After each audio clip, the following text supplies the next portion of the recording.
आज हम लोग पढ़ेंगे बहुलक के बारे में। बहुलक एक छोटा चैप्टर है लेकिन महत्वपूर्ण कह सकते हैं स्कोरिंग के लिहाज से, क्योंकि इसे मार्क्स स्कोर करना आसान है। तो पहला प्रश्न यही उठता है कि बहुलक क्या है। आप लोग देखे होंगे नायलॉन, बेकेलाइट जो प्लास्टिक होता है, रबर, प्रोटीन, सेल्यूलोज, सब क्या है, बहुलक है। और बहुलक का निर्माण होता है एकलक से। जब कई सारे एकलक मिल जाते हैं तो बहुलक का निर्माण होता है। और उस प्रक्रिया को जिसमें एकलक से बहुलक का निर्माण होता है उसे हम लोग बहुलीकरण कहते हैं। अब बहुलक का 3 प्रकार आपके कॉपी में लिखवाया गया होगा जो बॉन्डिंग के आधार पर है। यहाँ पे हम उसके जो निर्माण है उसके आधार पर बहुलक का 2 प्रकार पढ़ रहे हैं। एक है प्राकृतिक और दूसरा है कृत्रिम। प्राकृतिक रूप में रबर मिलता है आपको जो पेड़ पौधों से मिलता है, प्रोटीन जो शरीर में होता है, सेल्यूलर जो पौधों में होता है। और कृत्रिम बहुलक है बेकेलाइट, नायलॉन जो हम लोग कहाँ बनाते हैं, प्रयोगशाला में, कंपनीज में बनाते हैं। प्राकृतिक रबर है आइसोप्रीन का बहुलक है। एग्जाम में पूछता है कि प्राकृतिक रबर किसका बहुलक है, तो वहाँ पे ऑप्शन में हम लोग आइसोप्रीन मारेंगे। प्राकृतिक रबर का पेड़ रहता है जो कि ज़्यादातर थाईलैंड, मलेशिया देशों में पाया जाता है। वहाँ पे इसका विस्तृत रूप से वृक्षारोपण किया गया। पेड़ में क्या होता है, देखिए एक पेड़ का चित्र बनाया है। पेड़ में एक क्या बोलते हैं उसको, बर्तन टाइप का लटका देते हैं और यहाँ पे एक छील देते हैं। जिस तरह से तार से ताड़ी निकलता है, ताड़ी गिरते रहता है, उसी तरह से इससे इसका दूध निकलता है। जो दूध निकलता है जो प्योर रबर होता है प्राकृतिक रूप से, उसको हम लोग क्या कहते हैं, लैटेक्स कहते हैं। और चूँकि प्राकृतिक के रूप से जो रबर मिलता है बहुत ही ज़्यादा सॉफ्ट होता है, तो उसको हार्ड करने के लिए उसमें गंधक मिलाया जाता है। इसे हम लोग कहते हैं रबर का गंधकीकरण। तो आपसे एग्जाम में पूछेगा कि रबर का गंधकीकरण क्या है, तो रबर में गंधक मिलाने की प्रक्रिया को हम लोग रबर का गंधकीकरण कहते हैं। अब यहाँ पे संश्लेषित बहुलक कहता है, तो प्रयोगशाला में निर्मित बहुलकों को हम लोग क्या कहते हैं, संश्लेषित या सिंथेटिक अंग्रेजी में बोलते हैं। सिंथेटिक बहुलक कहते हैं, जैसे पीवीसी, टेफलॉन, नायलॉन, बेकेलाइट, ये सब हो गया। अब एक क्वेश्चन पूछता है कि ऊष्मादृढ़ प्लास्टिक क्या है, तो ऊष्मादृढ़ प्लास्टिक होता है कि आप गर्म करके एक बार उसका आकार, आप जैसे बाल्टी या कुछ और बदल दिए तो आप चाहेंगे कि दोबारा पिघला कर फिर से आकार चेंज कर दे, वो आप नहीं कर सकते हैं। उसको हम लोग क्या कहते हैं, ऊष्मादृढ़ प्लास्टिक कहते हैं। अब इसको देखिए इलास्टोमर पढ़ना, देखिए यहाँ पे है, बल लगाएंगे तो फैल जाएगा और बल हटाएंगे तो पूर्व स्थिति में वापस है। जैसे रबर का बॉल है, उसको आप दबाइएगा तो दब जाता है। जैसे ये बॉल है, ये उदाहरण आप इसको दे सकते हैं।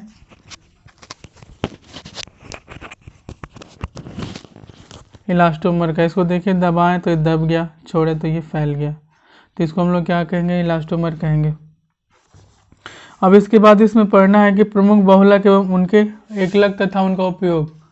यहाँ पे देख सकते हैं इसमें कई सारे हैं, जैसे पॉलीप्रोपीन का एकलक क्या होता है, प्रोपीन होता है। पॉलीस्टाइरीन का स्टाइरीन होता है, और उनका उपयोग हम लोग को पढ़ना है। इसको आप लोग को याद कर लेना है पूरा। जैसे पॉलीथीन का क्या होता है, पॉलीइथिलीन होता है। पॉलीइथिलीन के कभी से कई सारे अणु जब मिलते हैं तो पॉलीथीन का निर्माण करते हैं, जिसका उपयोग आप लोग करते हैं बाजार से सामान लाने में, प्लास्टिक जिसको हम लोग कहते हैं। अगला हम लोग का चैप्टर है दैनिक जीवन में रसायन। अब हम लोग डेली यूज़, केमिकल का डेली यूज़ क्या कहते हैं उसके बारे में इसका यूज़ है। तो डेली हम लोग रसायन के रूप में दवाई खाते हैं। अब सब दिन दवाई नहीं खाते हैं, लेकिन जिस दिन तबीयत वगैरह ख़राब होती है तो उस दिन हम लोग क्या खाते हैं, दवाई, जिसको हिंदी में औषधि कहते हैं। ये दवाई क्या करता है कि रासायनिक क्रियाओं द्वारा जैव ऊतकों की क्रिया को मानव हित में परिवर्तित कर देता है। अब कई तरह की औषधियाँ होती है, एग्जाम में पूछता है कि प्रति अम्ल क्या है। तो प्रति अम्ल हम लोग का देखते होंगे कि सही से पाचन नहीं हो पाता है तो पेट की अम्लीयता बढ़ जाता है, उसके कारण होता है। तो उसके हम लोग प्रति अम्ल दवाई लेते हैं, जो कि वास्तव में एक क्षार होता है। अब यहाँ पे देखिएगा ये इनो, साधारण तो इनो ही होता है, MgOH2, AlOH2, क्या है, क्षार है, K2CO3। अब इसके बाद फिर सर दर्द, पेट दर्द, पीठ में दर्द, शरीर में दर्द, कुछ भी होता है तो उसके लिए हम लोग दवाई खाते हैं, उसको हम लोग क्या कहते हैं, पीड़ाहारी। अंग्रेजी उसका होता है एनाल्जेसिक्स। एग्जाम में आपसे पीड़ाहारी की जगह एनाल्जेसिक्स के बारे में पूछेगा कि एनाल्जेसिक्स क्या है, तो आपको वहाँ पे उसका डेफिनेशन लिखना है कि वह औषधि जिससे जो हमारे दर्द का निवारण करता है उसे हम लोग क्या कहते हैं, पीड़ाहारी या एनाल्जेसिक्स कहते हैं। और पीड़ाहारी के कई सारे प्रकार होते हैं। एक पीड़ाहारी का प्रकार होता है नारकोटिक्स और दूसरा है नॉन नारकोटिक्स। नारकोटिक होता है स्वापक, जो कि दर्द को कम करने के लिए नींद का सहारा लोग लेते हैं, जैसे कि शराब पीते हैं, ड्रग्स लेते हैं। ड्रग्स में हो जाए कोकीन, मॉर्फिन, कोडीन। आप लोग आए दिन सुनते होंगे कि हीरो हीरोइन ड्रग्स लेते हुए धरा गया है, पकड़ा गया है। सुशांत सिंह राजपूत वाला केस अभी कुछ दिन पहले उसी रूप में था, जिसमें से एक्ट्रेसेस पर आरोप लगे थे कि वो लोग ड्रग्स का सेवन करते हैं, किससे? अपनी नाकामियों को छुपाने के लिए या फिर अपने दर्द को, जो भी उनको प्रॉब्लम फेस करना पड़ रहा है लाइफ में, उससे दूर रहने के लिए। एक हम लोग नॉर्मल पेन किलर या फिर पीड़ाहारी यूज़ करते हैं, जो कि जैसे कॉम्बिफ्लाम वगैरह होता है, जिससे दर्द क्या होता है, समाप्त हो जाता है। अब इसमें क्या है कि इसमें जो दवाई है आपको जनरली जो जैसे देखिए पीड़ाहारी में पैरासीटामॉल है, एस्पिरिन है, फिनासेटिन है, मॉर्फिन है। एस्पिरिन और पैरासीटामोल कोई दवाई नहीं होता, उसका कॉम्बिनेशन होता है। जब दवाई खरीदिएगा तो उस पर लिखा रहता है पैरासीटामोल या एस्पिरिन। अब अगला है प्रतिजैविक यानी कि एंटीबायोटिक। एंटीबायोटिक तो आप लोग जानबे करते होंगे, डेंगू, मलेरिया ये सब होता है तो उसमें एंटीबायोटिक दिया जाता है। एंटीबायोटिक की परिभाषा होती है कि जिसकी उत्पत्ति सूक्ष्म जीवाणु से की जाती है और उसका उपयोग सूक्ष्म जीवाणुओं को मारने में ही किया जाता है। बायो में जो लोग पढ़े होंगे उनको बढ़िया से इसमें बारे में हम बताए हैं। पहला एंटीबायोटिक तो था जो पेनिसिलिन था, जिसका खोज किया था एडवर्ड जेनर, शायद वही किया था। रोगाणुनाशक या एंटीसेप्टिक, आप लोग देखते होंगे जहाँ पे अगर हाथ पैर में छिला जाता है, कट जाता है, तो उसको रोकने के लिए डिटॉल वगैरह लगाते हैं ताकि वहाँ पे रोगाणु ना लगे, कीटाणु ना लगे। यहाँ पे लिखे भी हैं डेटॉल, सैवलॉन, फिनॉल, एटीसी, यानी कि वैसे रासायनिक यौगिक जिसका उपयोग रोगाणुओं का नाश करने के लिए किया जाता है उसे रोगाणु नाशक कहते हैं। अब है प्रशांतक, जो पगला जाता है या कुछ हो जाता है तो वैसी औषधियाँ जिसका उपयोग रोगी की उत्तेजना, मानसिक तनाव तथा चिंता को दूर करने के लिए किया जाता है, उसे हम लोग क्या कहते हैं? उपनाशक या प्रशांतक। मुख्यतः जो उपनाशक या प्रशांतक है वो है आपका ल्यूमिनल, सेकुनल, बारबिटूरेट, ये सब। अब प्रति एलर्जी, हम लोग जानते हैं कि सर्दी, खांसी ये सब एलर्जी के कारण ही होता है, तो उसको दूर करने के लिए, एलर्जी को दूर करने के लिए हम लोग क्या खाते हैं? सेट्रिजिन, जो कॉमन दवाई है, डाइफेनिल हाइड्रामिन या क्लोराफेनामिन खाते हैं।